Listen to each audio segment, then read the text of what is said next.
do Yeah, the link. we're live. We're live. We're live. Man, We're it's like live. it doesn't matter how many times we do this. I'm always forgetting something. It's Live like from New York. yeah, exactly. It's like yeah, I have to I'm just putting the link to Tall Tales in the hold on, in the comments. Hold on, where is it? Oh, here you go. Okay, there we go. There we go. Now we're cooking with gas. Nice. Good morning, everyone. It is October 18th, 2024. It is a fantastic Friday. It's cold. It's chilly. It's It's so chilly. cold. Yeah, It it's like ain't I mean chilly. It's cold in this you're office. bundled up more than I am. I'm My just finally southern wearing long blood. sleeves. It's Between my southern blood and my anxiety, I am shivering today. right. Yeah, no, Oh. anxiety's at a high. Yes, anxiety's at an all-time high. So that's Everybody be on my last damn nerve. that's true. That's true. Oh my goodness. What am I doing here? I don't know what I'm doing here, Nita. I don't know either. You want me to just start this shit and we can figure it out as we go? Well, might as well hit it.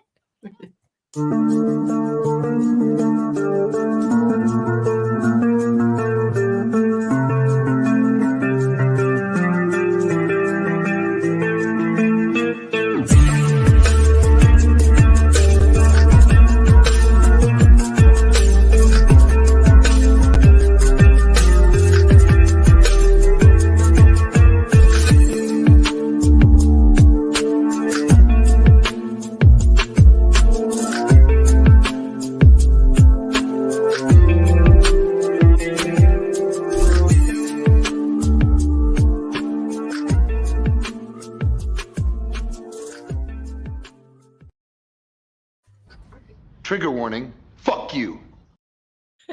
Ta-da! Oh my gosh, I found the card. Oh, there I you forgot go. to shut my door. So C was trying to shut the door and I was like all distracted trying to Oh, figure out the no. cards. Yeah, no, it's I cannot multitask right now. no. Multitasking is a no-go today too. Yeah. Oh my For fuck's goodness. sake. Like, everything's out of whack. That's what it It is. is. It is. I need a Yeah. space heater. Somebody buy me a space heater. Yeah. Oh my goodness. So how you doing, Nita? I'm fucking freezing. Right. Yeah. Like I said, yeah, it's officially sweater weather. It's officially. Although supposedly it's just supposed to be like for a couple of days and then it's going to go back to being I got an alert on my phone this Yeah. morning talking about a warming trend. And Yeah. I'm like thinking, okay, Right. Yeah. where is it? 'Cause Right. it is cold Well, up in like, here. yeah, because it's like what, just 3 weeks ago you had a hurricane, now you're Right. cold, and it's just I know. It's like, make up your motherfucking mind. Yeah, really. So who's obviously everybody. Well, you know what? It's like I'm surprised if Good morning, anybody. Hello, Michael. Michael. I'm surprised if anybody's going to be watching us today because everyone's at New York Comic Con. Everybody, Good yes, luck to yes. everybody. New York Comic Con. I think I had like a preview night on Wednesday. I think officially started yesterday. You just put your summer clothes away. Yeah, I mean that's usually the saddest part when you realize, oh, the t-shirt's got to go. No more Well, summer. see, lucky for me, it's usually not like that here Right. because down here, a hoodie is all you need over it, Right. usually. Right. But those first couple of times it gets cold, right. It takes us Southerners a second to adjust. Right. Yeah. Right. Because now it's like you have to find like here it's trying to decide. I'm just getting myself. Oh, because you're in Australia. That's From true. the land down under. Yeah, that's true. You get everything tries to kill you. Yeah, exactly. Even the weather. So now he's taking out his summer clothes. Yeah. So so San Diego. So New York Comic Con started on Wednesday. Today is the first like big official big day of although I think it officially started yesterday. Preview night was on Wednesday. So good luck to everybody who is at New York Comic Con. Make all the monies. It's like prove that the economy. Yes, just prove to everybody that the economy really isn't an issue. Well, it is, but it's not going to stop us from getting our entertainment. Right, exactly. Maybe I mean, groceries. right. Yeah. It's like, yes, New York Comic Con, where everyone's going to be like, well, if I just eat ramen for the rest of the week, I could pick up stuff, Yeah. Oh my goodness. But yeah, so good luck to everybody at New York Comic Con. So I'm not expecting much of anybody to be showing up today. Although But they are. Look at the eyeball peoples. Oh, that's No true. shit. Yes. There's everybody. There's everybody. Yes, everyone's watching us from the show. Den says it's pretty mild in Chicago, but it's glad the summer's concluded. Right. Yeah, I don't yeah, me too. I'm glad that summer's over because I really don't do well in the heat. I wilt. I wilt too much in the heat.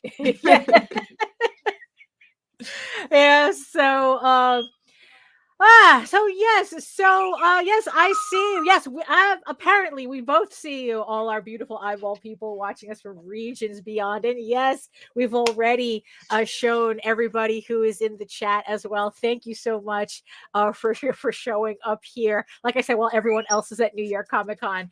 And if you are joining us from Facebook, if you're joining us from LinkedIn, come on over to YouTube and join the sexy people in the chat. And while you're here, make sure you like, share, and subscribe. And hit that notification bell so you get notified whenever any of our shows go live. So I guess we just might as well just get this started. So hello, everyone. My name is Daphne Lage, and I'm a cartoonist, illustrator, and comic book artist from New York. I have been self-publishing comics since 1992, and you know what that means. I feel like I'm taking crazy pills. Or should be. Yeah, and I am known for the furry fantasy adventure Tall Tales, which returns to Kickstarter on October 28th. I keep wanting to say next Monday, but no, it's the Monday after, October 28th, with the first volume of the Tears of the Mother story arc, collecting issues 1 through 4 of this 8-issue limited series. And I am also known for my medieval fantasy drama Eagle Raven, Heir of the First Unicorn, which returns to Kickstarter in early 2025 with issue 9 of this 16-issue series. I'm just hitting halfway on finishing issue 9 as we speak. So so early 2025, this book is going to be out. In the meantime, you can read both my comics online at egoworks.com, EGOWORKS, and Tall Tales, TAILS online.com. And you can check out all my videos on how I make my comics here on YouTube at my channel at Daphne Lage, Lage Art, which also simulcasts through the Indie Comics Network. And to tell you more about it, here's Nita. It's the title. It's the name of the channel that my Google account owns. It's not a big deal, but everybody wants to make a big deal out of it. It's kind of working my nerves. It's just me and my friends and comics related bullshit. Right. Yeah. It's like we are not CNN. Nope. We are not the Turner Network. It's not really a network. We just network. Yeah. Right. Exactly. It's more like for networking rather than like there we go. Yes, we're not ABC News. Good morning. Hello, Brett. Hello. Yes, but also you're saying you've also said too that the domain is not working currently. No, it is not. So you cannot find me at indiecomicsnetwork.com. Right. But you can find us on YouTube and pretty much every social media at IndieComicsNet. Right. So at least they could still find us that way. Just it's not .com anymore. and Google search, because it's like we really do pop up pretty high in the Google searches, like Indie Comics Network or Nita Lanning, and you'll find it. Well, either way, all the links are you'll find the Mormon Nita Lanning, who's really fucking creepy. It's kind of weird. Kind of weird that she shows up in my shit, but really, that's weird. Yeah.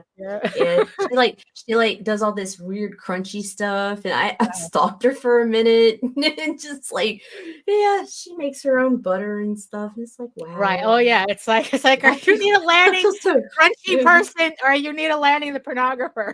I need to know. Very specific. I'm looking for a very specific person. Oh, goodness. I do tend to do some crunchy stuff, but I don't mix my crunchy and pornography. Yeah, exactly. That's true. That's true. You're the Mormon, or you need a letting the Mormon, or you need a letting the heathen. Not Mormon, Amish. There we go. Oh, Amish. Oh, okay. Either way. And it's like, aren't you people not even supposed to have electricity? How are you on Instagram and Twitter? Right. Right. Yeah. Wait, what? Yeah, I know, right? Maybe she's a Mennonite. Maybe I'm right, confused. That's true. I don't know. They have different, she's very earthy. Right, yes. She's very, very earthy. Very earthy, right? Oh my goodness. Where were we? Oh, where were we? You know that everybody being at New York Comic Con, we are not seeing it. No, we are not. We are not. We are not. Yes. Although New York Comic Con is probably the only time you'll hear about comics on CNN. Right. I'm feeling kind of a way about that. Yeah, it's like, I don't know. It's like something about, like, I don't know. Like, I've always, for the longest time, I've had kind of like this distaste for conventions. Like, I don't know. I kind of lost my patience with them. But every time like San Diego and New York Comic Con rolls around, I get feeling a way about it. I totally get in my feels about it. Like, why am I not there? Well, I'll tell you this much: you're lucky that you avoided it this year, because if it tracks as the more recent conventions, guess what? I'm seeing a whole shit ton of on my feed today. Everyone with COVID. Positive COVID test. Yeah, that would be the last place I'd want to be right now. Right. Yeah. Like, good luck to everybody that's there. I hope you make fucking bank. Right. I hope you guys don't get sick. But like, it's not the ideal time to be gathering in the masses in closed areas. Like super spreader events and all that. Yeah, taking the con crud to a whole new level. Yeah, exactly. Yeah, because it's like I know like 8 people personally down. Right. And I'm talking like in my inner circle. Yeah. I mean, it's like, yeah, it's kind of like, because it's kind of, yeah, it's, well, that's a whole other issue, because then it's like, would I wear a mask at a convention? It kind of like, would it be too weird or something? But it's like, yeah, if I don't want to get sick afterwards, then yeah, you wear a mask at a convention. Right. Just in general, I think it's good sanitary practice. And we're back to elbow bumps, bro. Let's hit that. None of this shit, please. Although you're more likely to get something from exchanging cash, well, it's gloves. Right. Yeah. Well, I don't know. I wouldn't go so far as wearing gloves, although just hand sanitizer really. After every, I mean, like I said, they're basic sanitary practices that would be, that probably would be. Oh yeah, it's like con crud. Yeah, that's in the end, it's like, is it really something different? Is it really different than what we've usually experienced in the past? Well, it is when you give it to somebody who has respiratory issues. Well, that's true. Yeah, you see, that's the problem, right? It's like it's back to like just the flu in general. I mean, it's like what, like at one point, just the regular flu was killing 35,000 people a year. So it's what, sanitary. Don't be nasty. It's like let's practice some good hygiene at oh my god, I need to clip that. Don't be nasty. Yeah, don't be nasty. But like, yeah, though it's like, I don't know. It's like I just kind of like feel feel a certain way about it. I feel like I don't know, like those two conventions give me FOMO. I usually I really usually don't. I usually thought that I was like too old to feel like that anymore. But no, those two, if there's two things that make me feel FOMO, is San Diego Comic-Con and New York Comic-Con. For me, especially San Diego. Yeah. I want to hit that fucker so bad one time. Just once. Just once. With all my anxieties. I want my sensory headphones. I might have fucking sunglasses on. I don't know. Right. I don't want nobody to talk to me. But I want to walk around one time and look. Right. Yeah. I mean, yeah. It's really intense. It's really intense. But no, I'm definitely not into the big crowds. No, yeah. It's kind of, you know, it's like, oh yeah, Dan says people have different health conditions and situations. Wearing a mask is good respect for others' health. That's my take on it. Yeah, and you can get masks in all different colors now. I have my sister ended up. I was cleaning up her room and she had like all these packs of masks that were like in fashion colors. It's like they were blue and pink and it's like, oh, and purple. And it's like, so I just like put them away and it's like, oh, but that's good to know. um you know, so yeah, I don't know, it's like, yeah, because it's like, I don't know, being behind a table at a convention is not as I don't know, as overwhelming than actually walking the convention. Like I could work the convention, but like, yeah, walking around is where you really feel how intense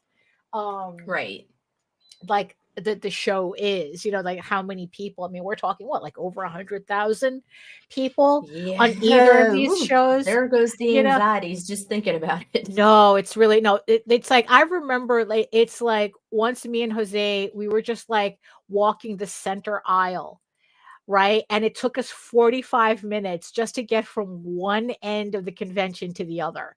Just walking the center aisle, like that's just how crowded it is. And God forbid it's like you got caught in like bottlenecks, you know, especially like there was one time I was like, I don't know what I was doing. I guess I was just walking around taking a break and I was caught in a bottleneck for like what felt like 45 minutes. I mean, it's like nobody could move.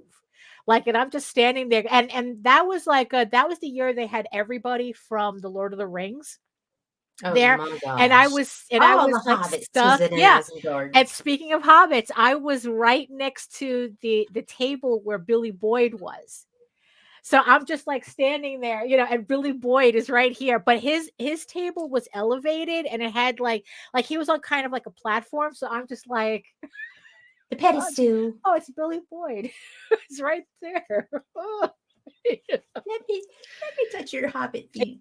Yeah, so it's like, you know, and it felt like forever I was like this, you know, because I think it was like the year that they had everybody from The Hobbit, everybody from Star Wars except Harrison Ford, and then they had a lot of the Star Trek Deep Space Nine people there. Oh wow, so that would be cool. Yeah, that was pretty cool too. So so you know, so it was very, very crowded, you know, so I think that's what was creating the bottleneck. So New York Comic Con is kind of like a different vibe though. It's really weird because it's like the vibe at San Diego and the vibe at New York Comic Con are two different things, which I found very, very surprising. Like San Diego has kind of like, even as crowded as it gets, it really has this kind of like, there's a very strange chill vibe to it. Right. That's what I hear. But it's like, it's because it's incredibly organized. Like, it's incredibly organized. I mean, it's like, you know, it's kind of like everything is really quadranted. That's not even a word. Everything's like separated into quadrants that are very easy to kind of like maneuver around. Like you have the small press, you have artist alley, you have the toy section, you have, you know, like like the bigger companies, you have the film, you know, companies in another section, you have like all the comic book back issue dealers, and then you have all the comic book galleries and museums. I mean, it's just like, it's really, really well organized. You know, it's kind of like it's comic book Disneyland, where it's like you have like the hub and the spoke, almost like the hub and spoke model, like a theme park.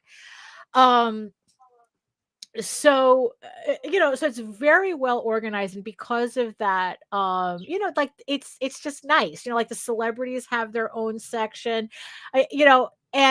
But with New York Comic Con, there's just something, I don't know whether it's just chaotic. Yeah, it's like I don't know whether that's just a New York thing. That's just how we do things here. It's just how y'all roll, man. You know, where it's just like this organized chaos. And and it's just like, I'm not, it's like, I don't know. It's like, I kind of like have a hard time with the vibe, even as a New Yorker. Um, it's not well organized. Sometimes it's divided up on different floors that nobody knows where anything is. Although, to be fair, the last time we were there, they were doing major construction on the Javits Center. So I might be a little, outdated in how I'm remembering this. Right.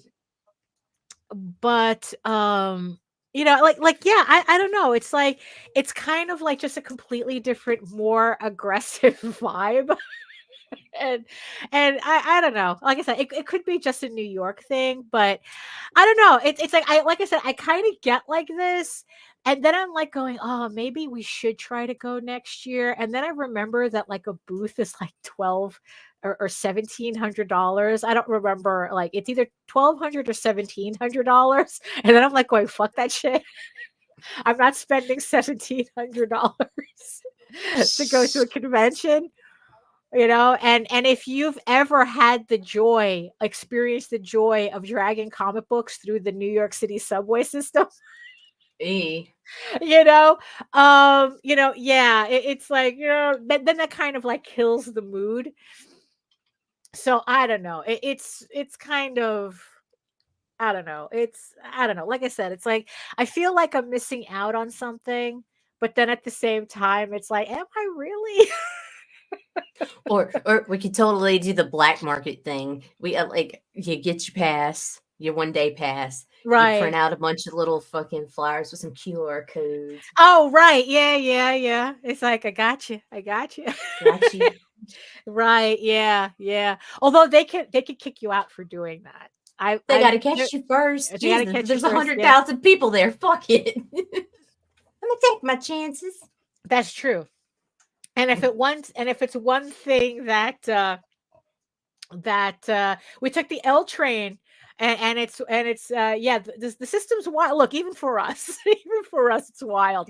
Look, Nita's been to New York twice, and not even minutes after arriving and getting into the New York subway system, she's she's experienced the quintessential New York oh my god experience within minutes of being in the New York subway system. Just oh my gosh, that fucking tweaker this last time, that was like, dude, are you gonna fall over or right? Yeah, no, dude. Really. This dude was tweaked out so bad, y'all. He was bent over, I swear to God, at his ankles and leaning, and still managed to pull himself back up. I'm like, yeah, it was impressive.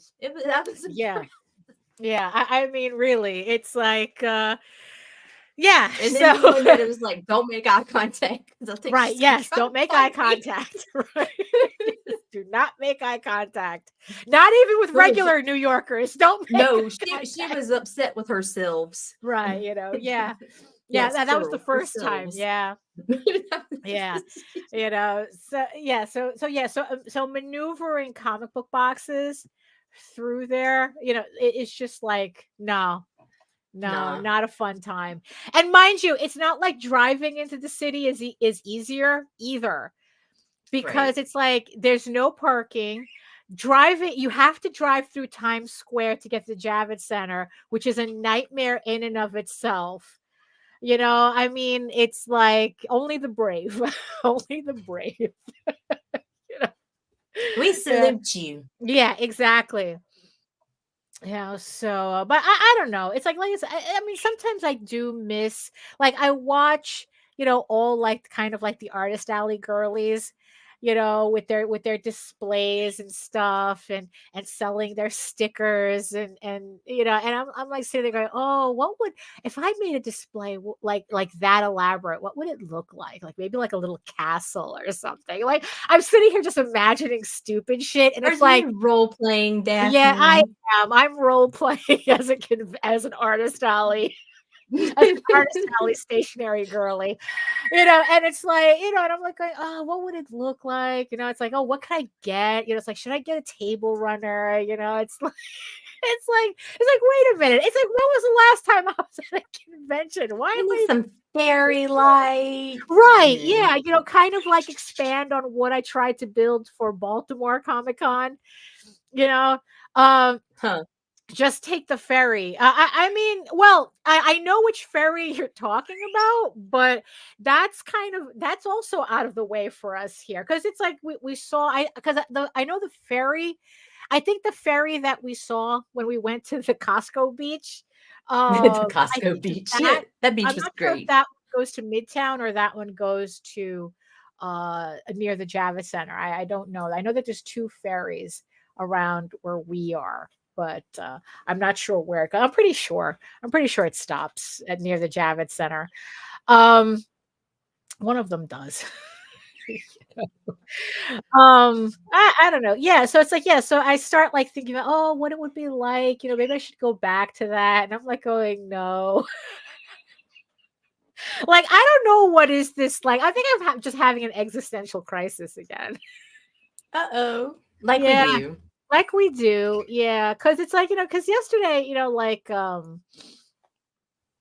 me and Jose were talking about stuff, and I'm kind of big. I know that we joke about Jose being feral and like he just does whatever the fuck he wants on Kickstarter.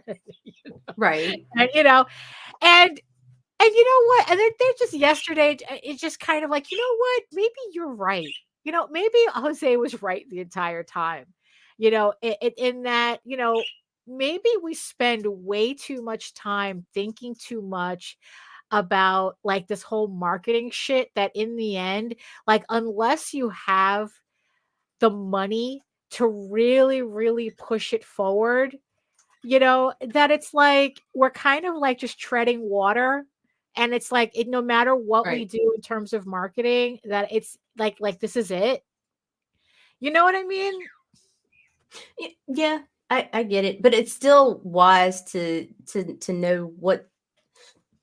It's actually more important to know what not to do in marketing than it is to really know, because to know is really just anybody's guess, because what works for some doesn't work for others. But there are certain things we know that can hinder. Right. And those are the things we should learn to avoid. So it's good to study and follow up and fucking still network out and, put yourself out there.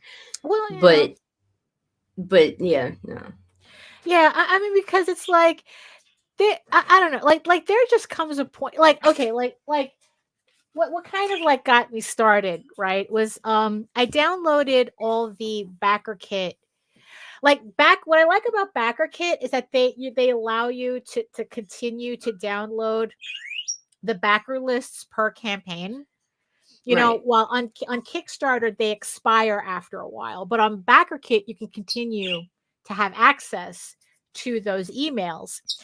And the other day, it's like I was just like, oh, it's like, let me redo my mailing list, but like separate everybody out into categories, right? So I did the mailing list for Eager Raven Tall Tales and just my sketchbooks, to kind of just get a sense as to like, well, what a separated, a categorized mailing list looks like. I used to do this on MailChimp, but then it's like I kind of like, MailChimp wanted me to start paying too much for the emails that, to maintain the emails. So I kind of like backed off of that, and I'm just doing it separately on my own, because I guess like the new Excel, I didn't know this, but I found out recently that it's like, if you put in a list of emails, it'll actually get rid of all the duplicates.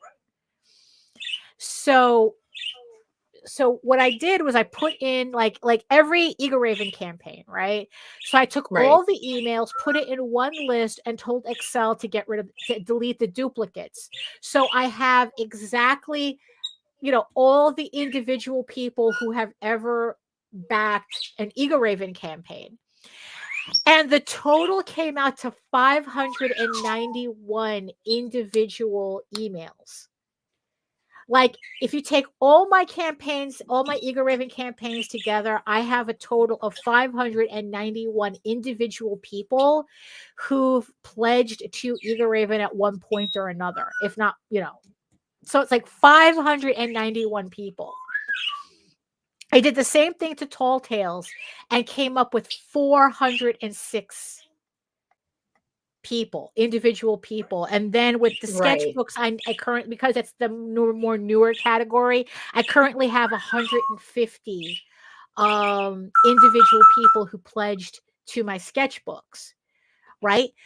I have it's like, and then it's like I started getting in my feels about this, because it's like, holy shit, what would a campaign look like if all 591 people pledged at the same time? If I ran a Tall Tales campaign and all 406 people pledged at the same time, and it's like, and then I just got to a point where it's like, I don't know what to do with this information.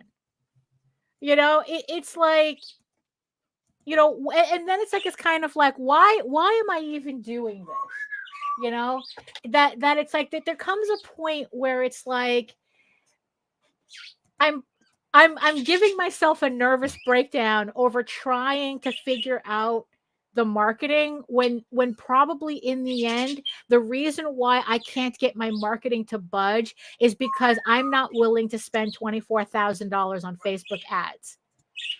That was another creator who was talking about, oh yeah, just buy Facebook ads. And then only like in the back end does he say, yeah, I spent $24,000 on Facebook ads. And I go, fuck you, guy. If I had $24,000 to spend on Facebook ads, I wouldn't be feeling this way. Or it's like, oh, you have to kind of, you have to build your, your channels and this, that, and the other thing. And then you find out that it's like the people who are recommending that, like, they built their audience using, like notoriety and controversy, and, and it's like, well, I don't want to do that either. It's like, it's like, I was watching this video about the whole thing about how cancel culture is actually very lucrative. If you can survive the backlash of being an asshole on the internet, it's incredibly lucrative. In terms of what you gain from the attention online, because the algorithm encourages that behavior. You're more likely to get engagement from negative behavior than being positive. So the internet, the algorithms are set up to reward negative behavior. And they were talking, and it was just a video like that's like, yeah, if you could survive the backlash, it's like it's very lucrative. That's pretty much the long and the short of it, without me going into any more detail about it. And it's like, you know what? Fuck you. I'm not willing to do that either. I don't have the money. I don't want to get the reputation of fighting with everybody on the internet, of being an asshole on the internet. And it's like, you know what? There just comes a point where it's like, you know what? Maybe this is where I'm just supposed to be. Until it's like, you know what I mean? And it's like trying to like, oh, please don't give yourself a nervous breakdown. I can relate to that. Like, yeah, Louis C.K. Right, exactly. That's what they were talking about. Controversy, unfortunately, is king. Yeah. And it's for like, some. Right. For others, it just flags them as assholes and turns people off. Well, you see, but that's the thing. That's why they have the caveat, if you can survive the backlash. Because there are people who can't survive the backlash. That's like that in the end, it's like, you know what? You're not even a cute asshole. It's like that type of thing. Actually, you are a cute asshole. Yes, exactly. And it's like, and there just comes a point where it's like, you know what? I'm just driving myself crazy trying to read these tea leaves. It's like, oh, what if I did this? What if I did that? What if I do that? Right. And the thing is, though, is that as much as I try to just tell myself, I had to remind myself, I have no control over the outcome, only what I do. I still get very frustrated at having no outcome in the effort. It's like you could do everything right and still not succeed at what you're trying to do. Right. But it's like, you know what? When you're Beyonce saying that, fuck you. Beyonce can talk, people who don't careful, Daphne. Careful, Daphne. Oh no. Don't be talking about Beyonce. Beyonce, you the queen, B. Oh like, no. Yeah, bro, you seen what's happening. Oh, that's people true, on right? Her bad side. Isn't that the rumor going around that she's sending people? Nothing that but she's love sending for random you, people. Beyonce. Yeah, that she's sending random celebrities flowers as a token to show them that she knows where they live. Type of thing. Yeah, it was kind of like this weird thing that I saw. She knows, But it's like, it's like, it's like, wealthy people have the ability to fail, try and fail and try and fail and try and fail again, and it's like, and in the end, it's like, look, I don't have $24,000 to spend. I really. It's like, you rich. You don't need to get mad at me. What do you need to get mad at me for? So what was I saying? Words. What was I saying? So there just comes a point where I'm like going, it's like, you know what? I'm driving myself crazy, like trying to decipher the marketing tea leaves, when maybe in the end, all it is that I don't got money. I don't got money to really do this shit. I broke. I be poor. I am the poorest. Really? Like I have to tell the cashier every time they want to round up my dollar. No, bitch, I am the poorest. Right. Yeah, exactly.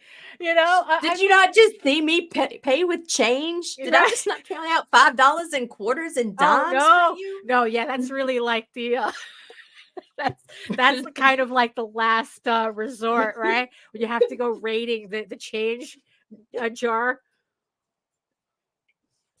Yeah. It's like bitches be thinking you tripping and picking, but it's like, yep, what? Right. What? No, it's like, what?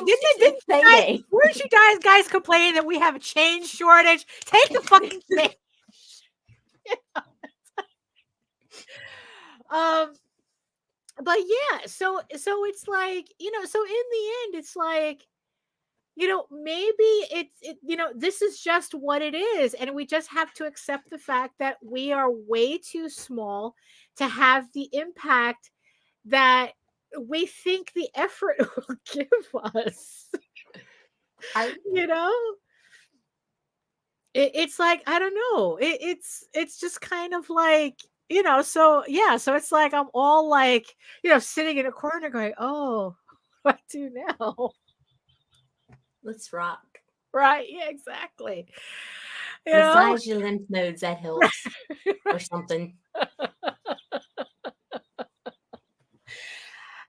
I mean, because it's like, look, we all, like we were talking about the other show about, what makes us feel legitimate, right?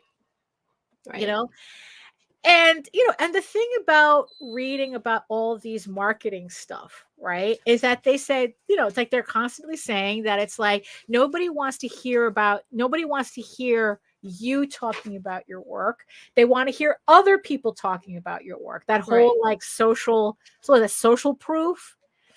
Right. So what happens when like not enough people is talking about your work? Like people, like, yeah, I have 500 people who obviously over the course of all my campaigns have bought, Eager Raven, right? But it's like, are they talking about it? It's like, are they recommending it to people? It's like, and it's like, wait a minute. It's like, why am I driving myself crazy with these thoughts? In the end, because it's like, it's yeah, it's like, I don't know. It's like, I'm kind of wondering whether Jose was onto something. It's like, what, fuck it. I'm just gonna keep, throw a campaign on Kickstarter and keep it moving. Right. And he's just like, and he's just like going, I don't need to care about this. And it's like, you know what? It's like, do I need to care? Did I ever really need to care about this? you know? Um, and it's like I don't know, like it just feels like there just comes a point where it's like I'm like going, I'm just driving myself crazy, right? And it's like comparing myself to people that I shouldn't be comparing myself to, which is also a thing, right? And internalizing a lot of, I don't know, like the complaining and the grousing and it's like, oh, Kickstarter, there's something going on Kickstarter, it's the algorithm, it's this, it's not my fault, my book is good, and it's like, I don't understand how people would rather buy Polito's book than mine, or oh, Dan Mendoza made 30 grand in 24 hours, what the fuck, and I don't know, and I think that maybe I'm just like internalizing a lot of that, and it's like and holding beliefs that are not really mine, but I'm reacting to them like they're mine. It's like, I mean, and it's like, maybe the real problem is that I have too many people in my head. You know what I mean? Take a seat, please. Yeah, you're right. Yeah, it's like that maybe I just have way too many people, like I'm allowing way too many of these thoughts. Well, the real Debbie Lage, like, please stand up. No, really. Like, and it's like, wait a minute. It's like, do I really care? It's like, does it really matter? It's like, I'm not doing TNA books. So why should it bother me that other people are doing TNA books? I don't do that type of book. Right. Well, it's like, this person raised $100,000 on a campaign where he's selling Cthulhu plushies.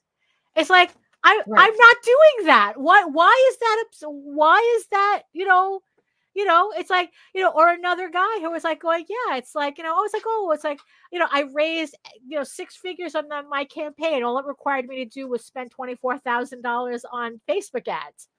Let me count my change. Yeah, really? Did they take quarters? It's like, I got 240.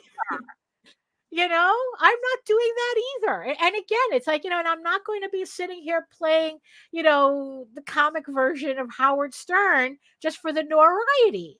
It's like, I'm not doing that either. Too many people are trying to do that, and we're seeing what kind of success it's getting them. I'm sorry, your sales have dropped 20%, asshole.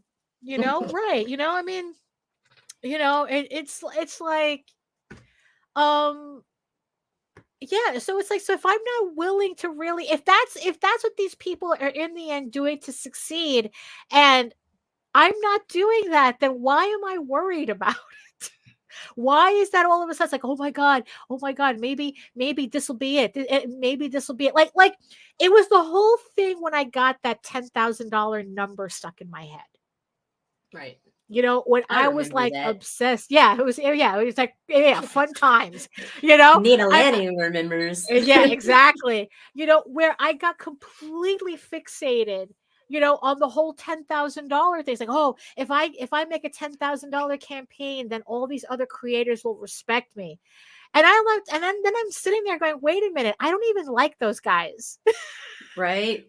I don't even only respect you if your labia can hold those pencils, Daphne. It's like, I don't even like those guys. Why am I even concerned about impressing them? Why am I concerned about impressing ancient guys?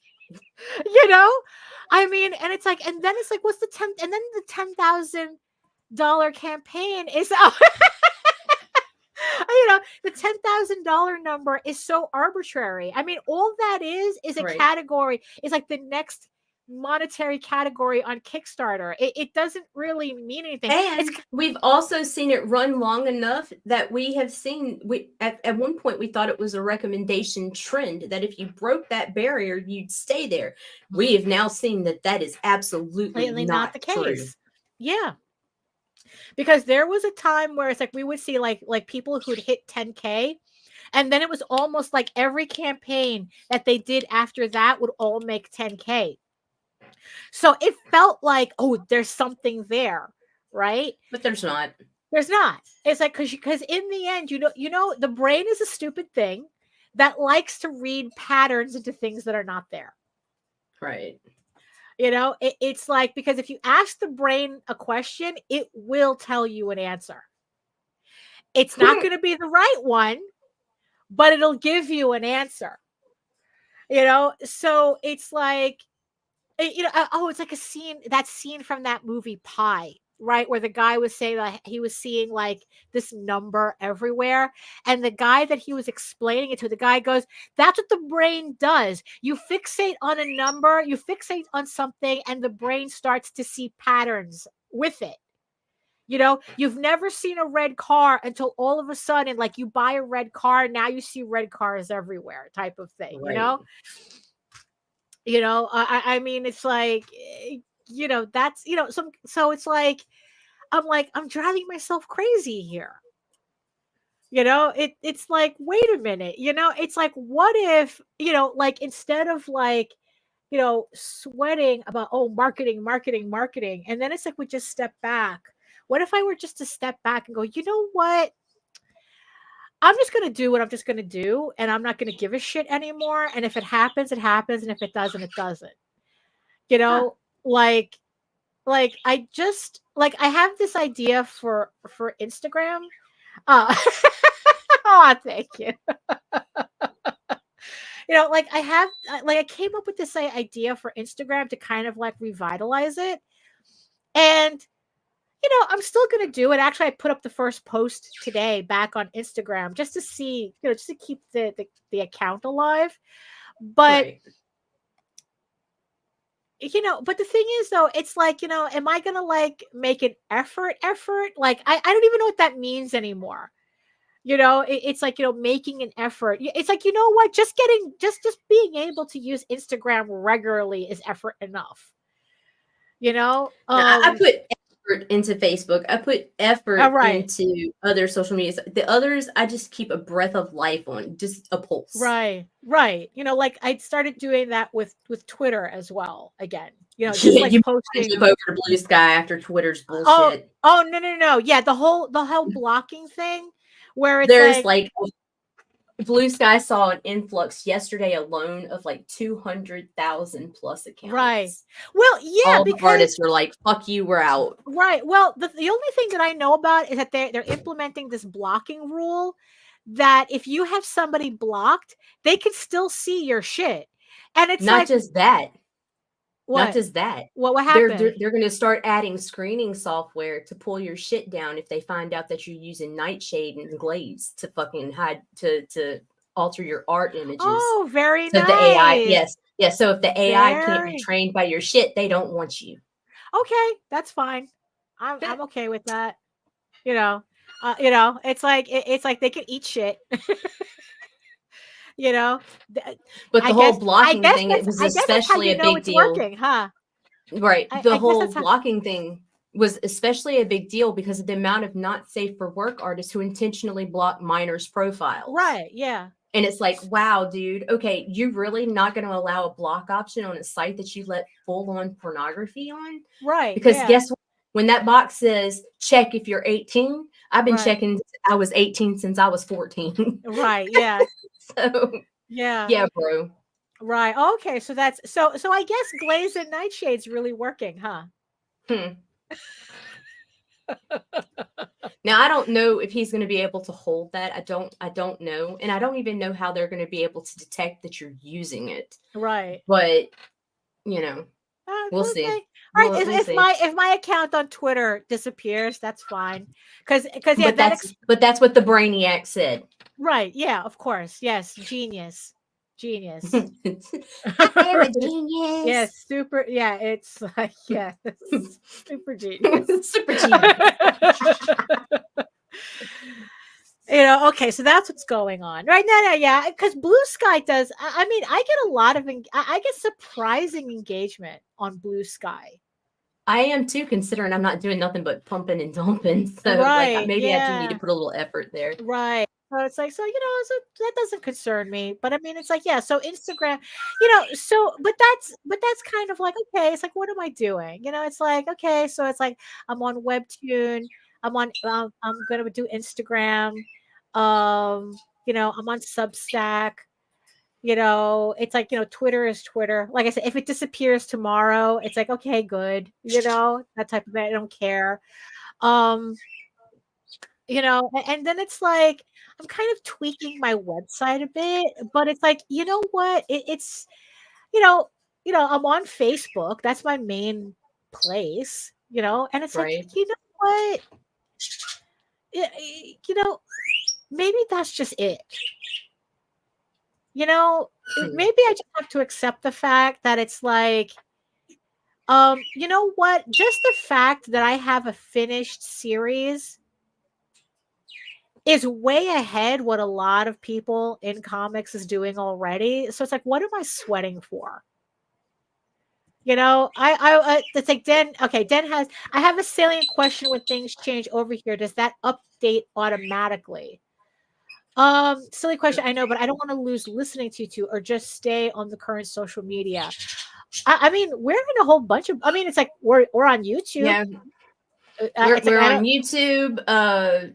My Facebook currently. Right. I also have a backup account because I am having a lot of problems with my main account right now. Right. The account you're probably viewing from. Right. There's a link that's my pinned post to Right. my alternative account, which I probably will be as soon as I get enough buildup over there, I'll probably be using it as my new main because they have decided that restrictions that they restored and said that their tech made an error, they're still going to leave them as flagging my account. So if I get flagged one more time, whether it's legitimate or not, my account is going to be banned. Right. Even though they're saying even it's a though glitch. They are acknowledging it's a glitch, but they are telling me to wait. Just wait. There's nothing they can do about it. And how long does it take to reset for the restrictions that were given? 1 fucking year. So my account is on the chopping block until August 21st, 2025. Because of an error on their part. Right. Yeah. So that's why I was like looking and then it's like I was that's why it's important to have a website, right? Or at least a link tree. Right. Link trees are epic. Right. Yeah. So I was just like kind of like tweaking my website a bit, trying to cleaning it up a bit. But yeah, social media sure is dying a slow and dragged out death. Yeah, really. That's what it feels like. And and I'm kind of like tired of trying to keep up with it. And it's like and that's kind of like, it's like marketing. And it's like, you know what? Really? Yeah, I just it's like, you know what? I should just do the work. And like in the end, the only work that matters is the work that I'm actually Okay. Real quick. I know. Okay. I see what you're asking now. Yes, I will automatically transfer all my lives. If they kill this account, I will automatically transfer everything to my backup account. Right. Oh, yeah. Yeah. And it will also be on our YouTube. But for now, and it'll be on our YouTube. But for now, I am absolutely trying to maintain this account because I have a huge following that's very active and I'd like to keep it. Right. Yeah, exactly. But I think that, especially, it's like, so in the end, it's like the work that's important to me is the work that goes into my book. Right. Right. And that's pretty much it. I mean, it's like for marketing, I know they say, oh, marketing's a second job. And it's like, you know what? I'd rather actually get a second job. Than have to like fight this shit. It's like, look, you know what? It's like, look, Eagle Raven gets pretty much around 150 people that consistently buy the book. I've never ever thought of any of my work becoming the next Turtles. And if I did, it was back when I was like in high school. Eagle Raven, Unicorn Princess. Yeah, I got this. That's I feel weird now. It's like it, and look, 150 people. Have you ever had 150 people in your house? So it's like, why am I thinking that 150 people is not a lot of people? You know? So it's like what, 3 classrooms? 2.5 classrooms, depending on how overcrowded it is. Jeez, you know, I mean, it's like, you know, is it the money? You know, it's like, am I just uptight about the money? You know, like I said, it's like, it's just easier to get a job. You know, I mean, is it too many people in my head listening to all these guys bitch about how everybody else is succeeding but them? And I'm like going, yeah. It's like, oh, wait a minute. That's not my thought. Why do I have somebody else's thought in my head? You know? You know, and I don't know. I guess I'm just like feeling a little tired of it. You know? I mean, it's like, because, you know, it's kind of funny because it's like, a person who I thought the human brain can only imagine 30 people at one time. So it's actually impossible to fathom 150 people in a room. You know, I mean, actually, I remember reading once that socially we are only capable of only knowing 150 people at a time.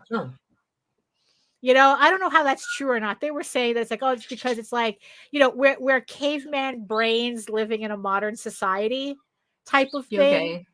You know, where it's like 150 people was like the average size of a village or something. And it's like, I don't know. I don't know how true is that shit, you know? I don't know how true that holds. Yeah, you know, but, you know, yeah, but only the internet would make us feel like 150 people is not a lot of people. Right. You know, it's like, you know, so it's like, yeah, so maybe it's just, I just have to like kind of like step back to thinking that, you know, step back from thinking that, oh, marketing's the solution. Right. No, marketing is not the solution. Having money is the solution. Let me camera change. Yeah, having money to push the marketing where you need it to go is the solution. And we don't have I know, that. bro. I'm sitting here just being quiet. It's like, yeah. But you know? But for me and Shane, it is a job. It is a job. Right. You know, yeah, you see that's the thing. It's like, yeah, I know. Right. It's like depends on the convention, right? Good morning, Pixel. Hey, hello. Yeah, you see, because that's the funny thing, right? Because it's like, you know, it's like, let's not get it twisted here. I know that this is what Nita does for a living, right? Her results are different. What she does is a little different from what I'm doing. You know, it's like, sure. You know, it's like she's representing a whole bunch of different publishers, you know, and it's like, and her marketing is working because of volume. You know, right. I don't have that volume. You know, it's like I'm just marketing for myself, for me. And it's like there's only so much I can do. And also conversely, there's only so much I'm willing to do. Oh, same. You know, to push my to push my self-promotion, right? And also I think maybe that's also the thing too, right? That it's like maybe I'm kind of like not seeing the forest for the trees when I'm calling it marketing, when really what I should be doing is self-promotion. Right. Like what you're doing is marketing. What you're doing. What I'm doing is self-promotion, which means that promoting the self is only going to go so far. You know, marketing is a larger. It's still only going to go so far, right? Depending right. on your market, right? So it's like, so maybe that's also what I need to do is change my vocabulary. What I'm doing is not marketing; it's self-promotion, and I have to like treat it as the individual thing that it is, right. And that. Because of whatever resources I'm willing or not willing to put in, it's going to affect how I self-promote. Right? As opposed to marketing, which is kind of like a larger area of study. I mean, you're literally going to school for this. Right. So that's like something else that maybe my problem is that I've confused the two. I mean, it's self-marketing. Right. It's masturbatory marketing. Well, Oh, wow. I mean, essentially, Trademark. yeah. I mean, but essentially that's what it is. It's self-marketing, right? It's, we're not marketing for other people, right? We have to self-promote. Yeah, because no one is going to, you can pay somebody to do it for you, the marketing. Sure. But no one is going to promote you harder than you're going to promote yourself. Right. Right. Which is kind of ironic. Which is kind of ironic considering the idea that people don't want to hear you talk about your book. They want to hear other people talk about your book. So I don't know. It's like, you know what? Maybe that's why I'm like this right now. Like I said, I'm having kind of like an existential crisis. What exactly? It's like, you know what? I feel like my brain is too full of stuff that shouldn't be there. And I need to kind of back away a bit and kind of like disregard some ideas that I internalized that in the end have really nothing to do with me. And it's just like, okay, it's like, what does that look like? Do I just like, fuck it, whatever works. And if it doesn't, it doesn't. And just leave it at that. It's like, there is no hard and fast rules about what works or what doesn't work. Right. Because in the end also, it all depends on whether you have something that, it goes back to the audience, right? I mean, it's like, okay, let me just boil down back to my list here where it's like, okay, I have 591 individual people who've pledged to Eagle Raven over the last several years, right? Okay, how do I get, what does it say there? What did that say? I don't know. I promote a lot of artists. I watch what they do, and trust me, they don't self-promote more than I market. No matter how much I tell them to consider me a supplement, right? A lot of them still just they just abandon. Yeah, it's like, no, dude. Just because you're paying me does not mean you don't need to be out there and making it more personal. Well, right, exactly. I mean, it's like, yeah, you could pay somebody else, but if you're not doing, you have to do the work too, but I guess the trick is for me to know what exactly is the work I have to do, because it's like, if we're both doing the same thing, we're kind of being redundant.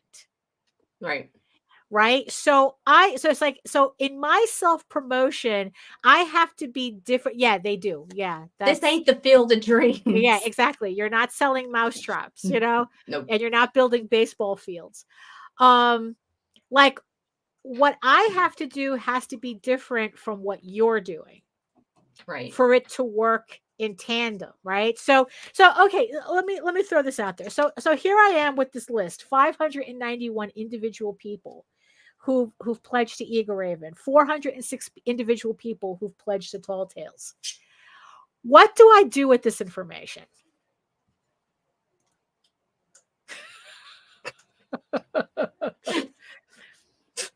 It's like, do I like, I already have this list uploaded to Substack. I already have this list uploaded on BackerKit, right? I mean, these are people from BackerKit, from the BackerKit data, right? So it's not like these people don't know that, I'm doing, campaigns, especially on BackerKit. Like I said, these numbers come from BackerKit. So every time I send out an email, everybody gets an email saying, oh, this book is available. This book is available. Right. But it's like, is there like anything else I could do with this? And if there isn't, just tell me. And it's like, okay, I won't worry about it anymore. Maybe I'm not supposed to worry about it. Maybe I'm just supposed to leave this list here, that it's just data, interesting data, and just leave it at that. That maybe it doesn't mean anything. maybe Well, I mean, there's still variables that you're going to need to look into. Okay, first of all, I would knock off unique from issue 1, or issue 1. Right. Also, if you included all your trades in that, Right. because there's people that are specific to trade collecting. Yeah, there's right. still there's so many fucking variables in that. All you're going to do is give yourself more anxiety trying to solve this problem, because unless you're do this advanced calculus, algebra, pi bullshit, you're never going to figure this out. Right. So I'm just better off just like, you know what, that was interesting, and leave it at that. The emails go out, leave it at that. Right. And don't think about it anymore. No. Post to Instagram, but don't think about it anymore. Yeah. It's like post. It's like, I guess, yeah. It's like, you know what? Just do the work and put out the Kickstarters, and however it's going to go, that's how it's going to go. Emails with nudes. Technically, that might be against terms and services of some places. Because I know that MailChimp, you can't do that. And I'm pretty sure BackerKit, you really can't do that either. Yeah, unfortunately. Yeah, it's like you can't. Do any of these sites provide demographic data? Not that I know of. I know that BackerKit and Kickstarter, you cannot ask those questions. They specifically have rules saying that, especially on Kickstarter, when you do your surveys, they specifically say you cannot ask for demographic data. Right. So unless you were running something yourself, I guess, the best site that you're going to get demographic data from is going to be Facebook. Mm-hmm. And the way I would suggest you do that is to establish a small URL through a site that you can track, and then go look at match the percentages that are coming from your click-throughs and Facebook, and then you can get an idea of your target, the interested age range, sex, and device that they're using to view. I mean, and even then, there's going to be so many missing factors. It's not going to be accurate, but it can give you an idea of where your shit's going. Yeah. I mean, yeah, maybe it's like, maybe I'm just like, you know what? Maybe I'm just overthinking this, as always. I have anxiety. That means I'm just overthinking this, I think. That it's like, I got too wrapped up in marketing, being like some kind of like end all be all, when really that it's probably most likely not. And like I said, especially if me as an individual person doesn't have the type of money that could push the marketing to where I need it. And like I said, if I had that money, I wouldn't even be thinking about this. So if I had $24,000 sitting around, I would, trust me, I am not going to spend it on Facebook ads.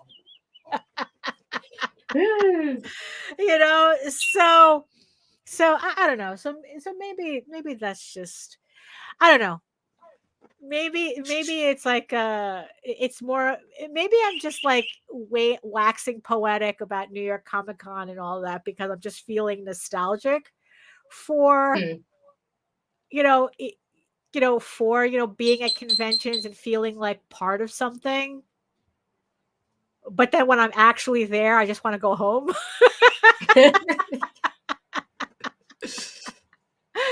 I don't know. Like I said, it's like I usually, I usually get this way. Everybody who's watched this show long enough knows that I get this way every quarter.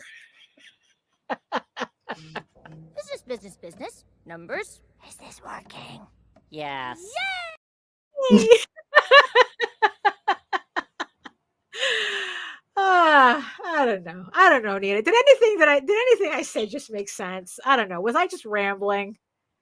Perfection, Daphne. Really? I mean, it's like, I don't know. It's like, I think I just gotta like just let a lot of this go. I think that it's like I gotta be like Elsa and let it go. It's like marketing is not going to solve my problems. It's like, social media is not going to solve my problems. It's just, that's the problem with just being in a creative field, that it's like, it's just so, it can be so random as to what people want and and don't want. Melissa says you're not alone in your feelings. A lot of comic creators come up against the same thing. You had me at business. So I guess yeah, I think, yeah, I just need to chill. I think that's just what it is. I just need to chill. Just do my work, put out my Kickstarters, not worry about it. If the book is ready, it's ready. If it's not, then the Kickstarter doesn't come out. Just kind of like, if I post to social media, it's there. You guys can see it. If right. not, I'll post another time. You're on a ton of platforms. It's yeah. like you're good. You're doing great for self-promotion. Like, absolutely. That it's like, what, that I could just calm down on that. Just because I have data on something doesn't mean I have to do something with it. Right. It's just like, look, this is just interesting. Put it aside and just, overthinking. I can relate to that. This is about economics, but at the same point, the artists and writers have the ability to get it done. And I enjoy the convention scene and it's all of its emotions, as long as everything and as long as everything else too, though. It's not rambling. I get it. And letting things go is honestly a good way to keep and cultivate that mindset. I'll try, Den. I'll try. I'd say Pixel says, I'm in the same boat right now. We're ramping up to expand our reach right now, coming to Facebook, Instagram, Blue Sky, just to see if any of it will build for us, right? And it's like,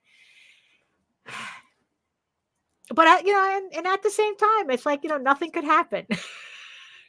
And we kind of have to be okay with that too. And I think that's what it is. It's like, I'm pushing this stuff, expecting something to happen when maybe it's just not fated to happen. Maybe it's just not meant to happen this way. Maybe I'm just find where you will. There's got to be somewhere that you do take off. And that's where you need to really invest yourself. Because I'm on every fucking social media site there is. Only 3 are hitting for me, and they hit phenomenally. So it's like, well, why the fuck am I not hitting over here? Why don't these motherfuckers like me? Fuck that. I don't give a fuck about the motherfuckers. Right. Yeah. In the end, I have to just stop. I just have to stop thinking about it. It's like, I'm posting when I post. I post, if I don't post, it's kind of like the pressure that I feel myself to, like, oh, I should make proper YouTube videos again. No, fuck all and that then nonsense. It's like, I don't want to go through that effort. It's like, I really don't. No, we sat there and we beat ourselves up over the whole editing the videos and stuff like that. And then it was like, just be patient. It all comes full circle. And now what's trending again? Live streams. They like it raw. Right. Yeah. Because, I guess they said, I guess the engagement is real time. How do they do ads on live streams, though? Do they actually interrupt live streams? No. Well, sometimes they will, but for the most part, they run them in the beginning and at the end. Like before you can actually even get into the stream, you're forced to watch some ads. Right. Oh, I see. Okay. Through Mozilla Firefox. Oh my goodness. So am I just being? I'm just overthinking this, am I? It's cool. Okay. Well, you know what I don't overthink? I don't overthink the work that I have to do on my actual book, because I think like I'm on page 14 or 15 of Eagle Raven issue 9, which will be back on Kickstarter early 2025. So I know I have to do that. Also, everybody who has pledged to the House of Bob campaign, most of the orders have gone out. If you did not, it's like, if you did not get any add-ons or original artwork, your order is out. So I just have to send out another package of the classic Fate versus Destiny. At Columbia, they always said find your audience. It's that, if that makes sense. Don't let the sound of your own wheels drive you crazy. It's true. Yeah, that's exactly That's it. wheels. The sound of my own wheels is driving me crazy. So I have one more batch of House of Bob to send out to take to the post office. And then if you ordered a commission or original artwork or anything like that, I am currently working on those, and I will be getting those out as soon as that artwork is done. So I have a couple here, and then I want to get all like the random artwork done before the end of the month. And then that way on November, if you have custom artwork, I can spend November just working on those. So hopefully by the time December rolls around, House of Bob is completely closed. So thank you, everybody. Who pledged. Thank you for your patience. Thank you for your support. But the first batch of books have gone out after the printing snafu. So I'm pretty glad that's almost done. What else? I think that's about it. So that's the important work that I have to do. So I'm going to continue finishing Eager Raven. I'm going to continue finishing House of Bob, and then eventually I can get back to finishing Tall Tales. I got so distracted once I realized I could color in Clip Studio, how easy it was to do that. So, look, it gets done when it gets so pretty. Yeah, everything will get done when it gets done. No fine wine before it's time, right? So you have anything else? I don't have final thoughts. No I final thoughts. Just them as they come out. Right, that's true. There you go. Oh, I forgot to show everybody my new bookcase. So I got a new bookcase that blocks out enough of the sun coming in through the glass bricks. So I have like a little bit better lighting here. Because those glass bricks were cooking the plastic case literally that I had some comic books displayed on those glass bricks that you guys had been seeing for a while. You got the bag to show them? They were crispy. And they looked like burnt toast when I took the bags down. It's those top loaders that I had glued, and it like the entire back would be like black. And then everything fell apart, disintegrated as I was taking it off the wall. And then when I went to take the comic books out of the top loaders, the bags that they were in disintegrated, like literally just like little flecks of plastic. Like it's like poof, like little flecks. So UV and plastic do not work well together. That's for sure. So luckily I have, this bookcase now that covers those bricks. So it blocks a lot more of the light in here. And also now I have a proper place for all my larger hardcovers. And, I have all my, I have all my mangas now off my mangoes. All my mangoes. Look at all my beautiful mangoes. And so now it's like I have them off my table, so I actually have more room to work now. I gotta eventually read all of them. I gotta do this. It's like reading books and collecting books are two different hobbies. It's the cheapest, jankiest shelf I've ever put together. It's from Walmart.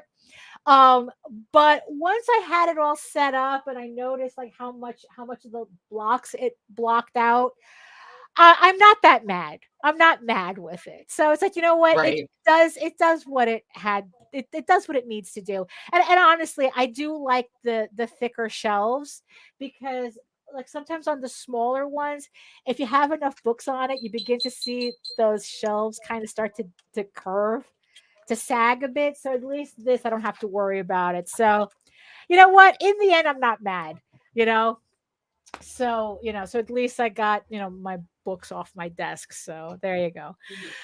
So thank you everybody for joining us in the chat. Thank you so much to everybody and all our beautiful eyeball people watching us from New York Comic Con, or at least from work. I know a lot of you are probably just watching from work. Thank you so much for joining us today. And yes, and again, good luck to everybody at New York Comic Con. Make all the monies, make all the networks, buy all the things, have fun there, I wish I was there, but then I also at the same time, it's like Schrodinger's cat. Nostalgia. Yeah. Schrodinger's nostalgia. It's there, but it's not. That's right. It's there, but it's not. Yeah, exactly. So thank you so much for joining us today. We will be back on Monday. We will be back on Monday, and for another edition of whatever this is, and hopefully I will be in a better frame of mind, which I highly doubt. Perfect. So if you want to know more about me and my artwork and all all that fun stuff, all the social medias that I'm on, you can head on over to my main portfolio site at eagleworks.com, where you can find links to all of my galleries and social media sites, but I mostly post to Facebook if you're interested in seeing sketches and current work in progress updates. And you can also find me here on YouTube for videos and my semi-weekly art live streams Wednesdays at 4 p.m. Eastern. I missed another one. It's like, look, I got shit going on, and it's like I run it or I don't run it. I guess at this point, I'll try next Wednesday to run another art live stream, but usually it's on Wednesdays at 4 p.m. Eastern. 2 hours of me just working and talking with the chat, kind of like being at a convention, but you don't have to worry about blocking my table. You can also read Eagle Raven, Heir of the First Unicorn, for free, uploading every day, Monday through Friday. But if you prefer your fantasy to be more of a furry Lord of the Rings adventure, you can follow the link to Tall Tales, TAILSonline.com. And not only can you read the first 20 issues of Tall Tales for free, but you can catch up on the latest story arc, Tears in the Mother, which is also currently uploading Monday through Friday before the Kickstarter for the first trade paperback collecting issues 1 through 4 launches on October 28th on Kickstarter. Link is in the show notes and in the chat as well. And remember, you can also read Eagle Raven and Tall Tales on Webtoon. The first issues of both series have now completed on Webtoon. So Eagle Raven updates every Tuesday, Tall Tales updates every Thursday. So you can read Eagle Raven and Tall Tales at your leisure on Webtoon. So thank you so much again for joining us. And in the words of the ancients, which they keep repeating to me and I don't listen, eat your food, moisturize, mind your business, and do the work. Because when you actually do the work, you never have to fake any of your accomplishments. Thank you so much again, and we'll see you next time. Bye-bye. Fuck you, fuck you, fuck you. You're cool. And fuck you, I'm out.